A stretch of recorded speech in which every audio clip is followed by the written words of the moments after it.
نحمده ونصلي على رسوله الكريم. Allah subhanahu wa ta'ala has provided us with many beautiful examples and models that we can look up to in every aspect of our lives. The history and tradition of Islam is rich with these examples. Over the next few days, we will inshallah be talking about some of these people and the things that we can look for in their lives that we may also adopt and make a part of our lives. The last of the kings of Banu Umayyah, his name was Sulaiman bin Abdul Malik. He was not the last in the chain of those kings, but he was the last in the chain of those kings who were passing the kingship down to their sons. And then he later made Umar bin Abdul Aziz the Khalifa, who was not his son. Sulaiman bin Abdul Malik came for Hajj, and as he was performing the rites of Hajj, he went and started looking for someone. He asked his men, where is he? So they said, he's over there praying. So Sulaiman went, and his two young boys were following him. They reached a place in Al-Masjid Al-Haram where they saw a man standing. Now this man who was standing in Salat did not look prominent from any angle, from any perspective. He was short, thin, he was not attractive, he had a flat nose, he was dark skinned, he had black skin, flat nose, short curly hair, and a topi, those sunnah caps that are sticking to his head, wearing a thick kind of clothing. So the king came and sat down, and there were many people seated behind him waiting for him to finish his salat so they could ask him questions. The king also sat down amongst those people. People volunteered to move people out of the way for the king, but he told his guards that, no, you step back. We are in such a place where everyone is equal. There's no difference between the king and the subject in this place, in this masjid.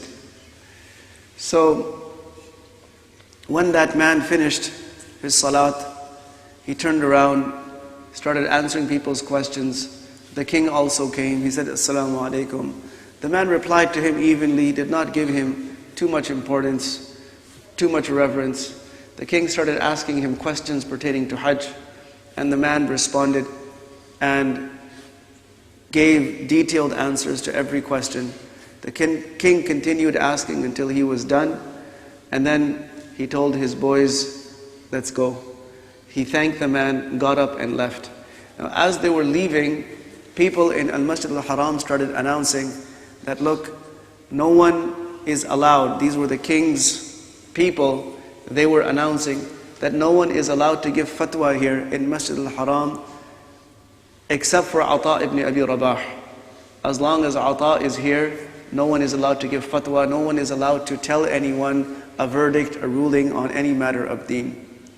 And if he is not available, then Abdullah ibn Abi Najih. So the boys, as they were heading towards the place of Sa'i, they asked their father, they said, Father, your men just announced that no one can give fatwa here except for this Ata. And we saw you sitting with this man, he looked like a peasant, he looked like a slave, and you spent so much time and you gave him so much importance. He did not even give you importance, he hardly paid any attention to you. So Sulaiman said, my sons, that was Ata ibn Abi Rabah. That was the man.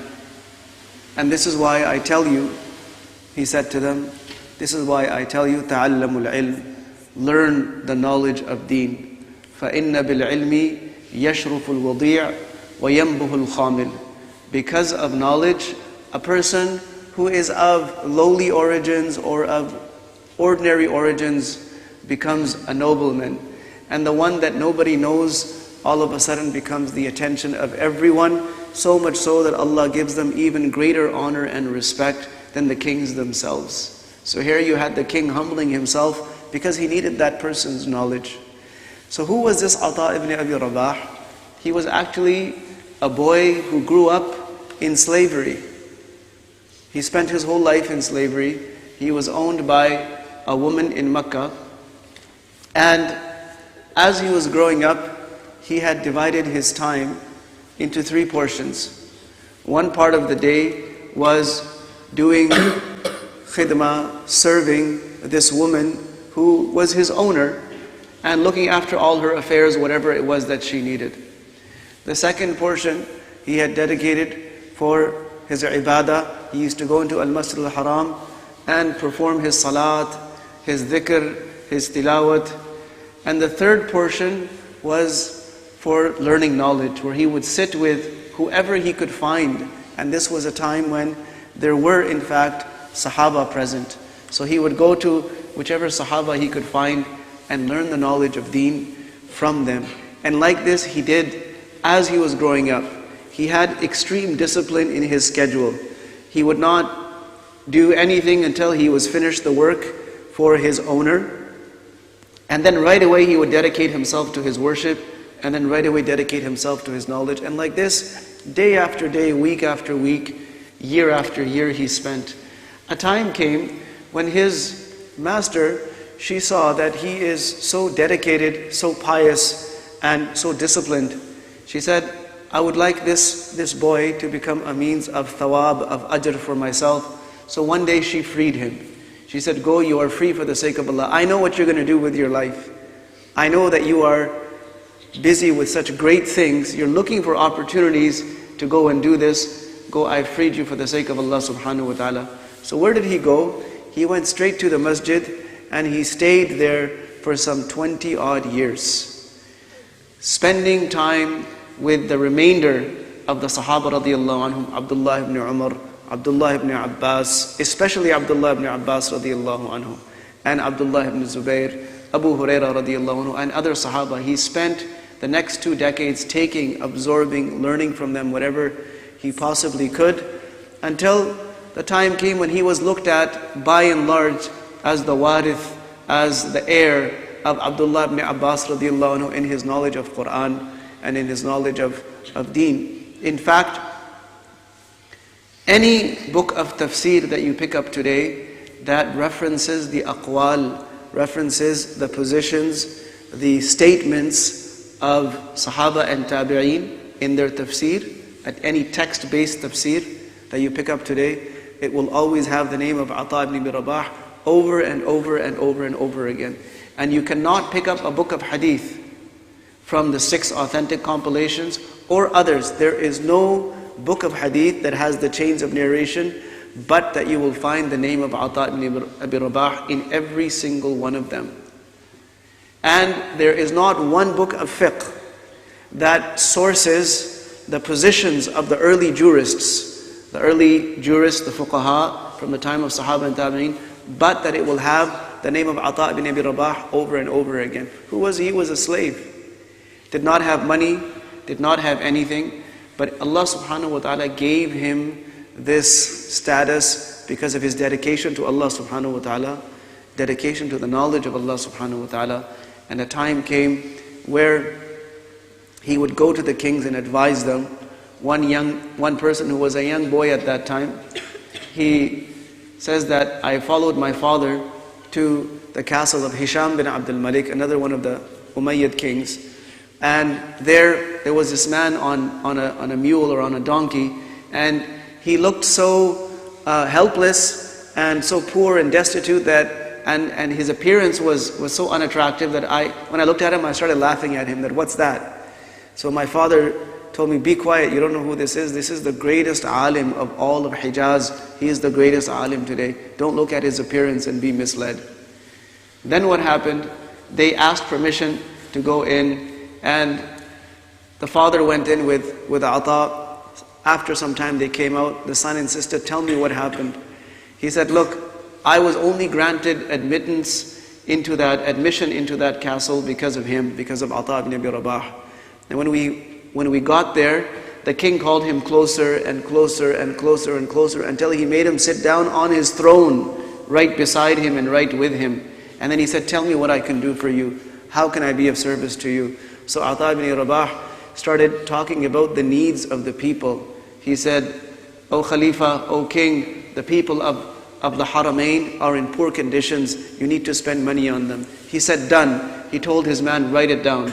Then he said, what else can I do for you? He said, oh, the people of Najd and this area, they're in very poor conditions. You need to do something about them. He said, done. What else? Oh, the people of that area, the people of Ahlul Dhimma, the non-Muslims living under your rule, they're not being looked after. Fear Allah subhanahu wa ta'ala. He said, okay, done.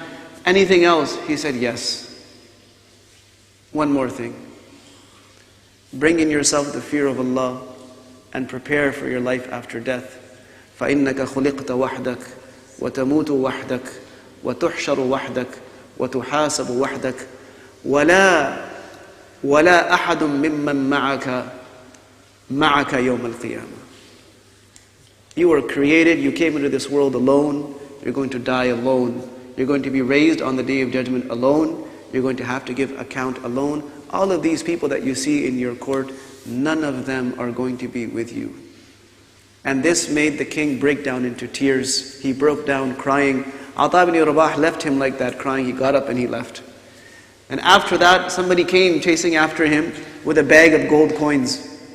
The king says, please take this.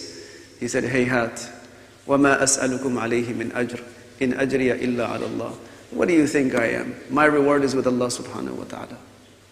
So this was an example of someone who gained not just fame. Fame is nothing. He gained respect, honor, reverence in the heart of everyone through his connection and his dedication to Allah subhanahu wa ta'ala. May Allah subhanahu wa ta'ala enable us to follow in the footsteps of these people. وصلى الله وسلم وبارك على نبينا محمد